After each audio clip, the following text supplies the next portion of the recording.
నమస్తే, welcome to Sakshi digital. నేను మీ కృష్ణబాల. Hi friends, ఈరోజు మనం మాట్లాడబోయేది ప్రపంచ ఎనర్జీ మార్కెట్లో జరుగుతున్న ఒక కీలకమైన డెవలప్మెంట్ గురించి.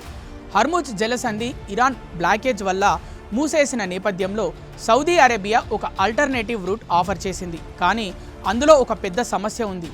ఈ కథ గ్లోబల్ ఆయిల్ సప్లై, ఆసియా మార్కెట్లు, భారత్ వంటి దేశాల ఎనర్జీ సెక్యూరిటీపై ఎలాంటి ప్రభావం చూపుతుందో వివరంగా చూద్దాం.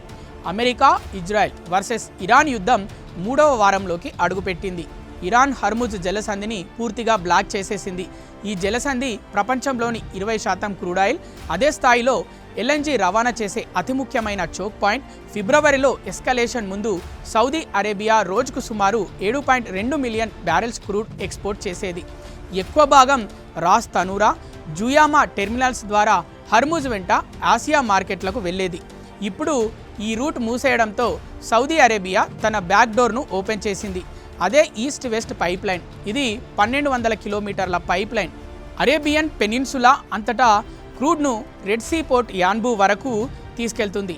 ఈ రూట్ ద్వారా సౌదీ ఆయిల్ ఎక్స్పోర్ట్ చేస్తుంది. ఇది ఒక ఎమర్జెన్సీ వాల్వ్ లాంటిది. కానీ సమస్య ఇక్కడే మొదలవుతుంది. మొదటి సమస్య ఏంటంటే కెపాసిటీ లిమిట్.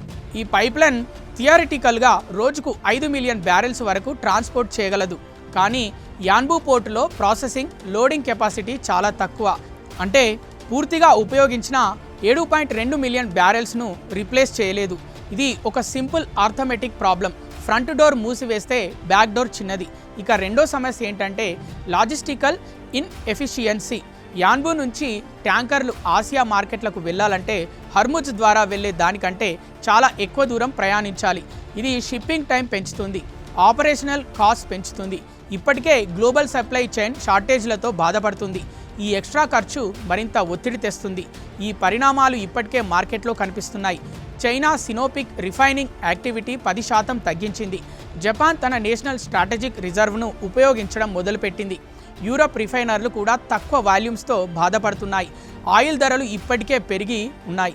ఈ సప్లై స్క్వీజ్ కొనసాగితే మరింత పెరుగుతాయి. ఇక పొలిటికల్ సైడ్ చూస్తే అమెరికా ప్రెసిడెంట్ ట్రంప్ రీసెంట్గా మనకు గల్ఫ్లో మిలిటరీ ప్రెజెన్స్ అవసరం లేదు అని చెప్పారు.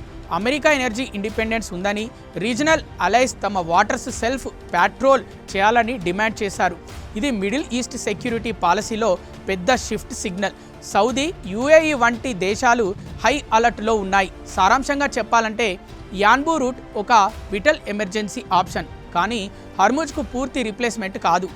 జలసంధి కంటెస్టెడ్గా ఉంటే గ్లోబల్ ఎకానమీ సస్టైన్డ్గా సప్లై స్క్వీజ్ను ఎదుర్కొంటోంది. భారత్ వంటి దేశాలు ప్రపంచంలో అతిపెద్ద ఆయిల్ ఇంపోర్టర్లలో ఒకటి. ఈ సిచ్యువేషన్ను దగ్గరగా ఫాలో చేయాలి. డిప్లొమసీ, డైవర్సిఫికేషన్ మాత్రమే లాంగ్ టర్మ్ సొల్యూషన్.